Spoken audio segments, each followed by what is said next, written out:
सप्रेम जय महाराष्ट्र. काल घाटकोपरमध्ये होर्डिंग्स बोर्डचा मोठा अपघात घडला. त्यामध्ये 14 लोक मृत्युमुखी पडले.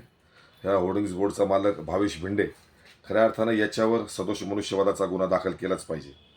आता मातोश्री असो किंवा कुठल्याही नेत्याचं घर असो किंवा कुठल्याही पक्षाचं ऑफिस असो, त्या ठिकाणी बिल्डर लोक, असे कॉन्ट्रॅक्टर लोक, हिरो लोक, खेळाडू लोक येतात, नेते लोकांसंग फोटो काढतात. पण त्या फोटोवरून खऱ्या अर्थानं आज राजकारण झालं. भारतीय जनता पार्टीने आज त्या फोटोवरून राजकारण केलं. भारतीय जनता पार्टीचे हाबप महाराज, ज्यांना पक्षामध्ये आज कुठली किंमत नाही, बऱ्याच दिवसांनी ते टीव्हीवर दिसले, राम कदम. अहो राम कदम, तुमच्या नावात फक्त राम आहे हो, तुम्ही हाबप आहे, तुम्हाला लाज वाटायला पाहिजे. खऱ्या अर्थानं तुम्ही आमच्या लेकी बाळीला पळून लावण्याचे विधानं केलेत. तुम्ही राम नाही आहेत, तुम्ही रावणाच्या प्रवृत्तीच्या आहात. तुमची लायकीच नाही बोलायची. दुसरी गोष्ट, अरे बोबड्या, किरीट सोमय्या, तुझी पण लायकी नाही राजा, तुला सुद्धा तुझ्या पक्षात किंमत नाही आहे. तू आज शिवसेनेवर त्या फोटोच्या वरून राजकारण करतोय, टीका करतोय. टीका करत तुझी लायकी नाही राजा.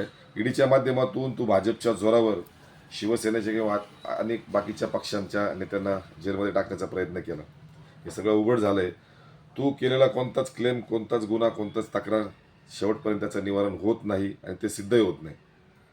खऱ्या अर्थानं लक्षात ठेवा, आज ज्या फोटोवर राजकारण करतायत त्यासाठी छगनराव भुजबळ यांनी जी शिवसेनेची बाजू घेतली, उद्धव साहेबांच्या पाठीशी खंबीरपणे उभे राहिले, मी भुजबळ साहेबांचे मनापासून आभार मानतो. जय हिंद, जय महाराष्ट्र.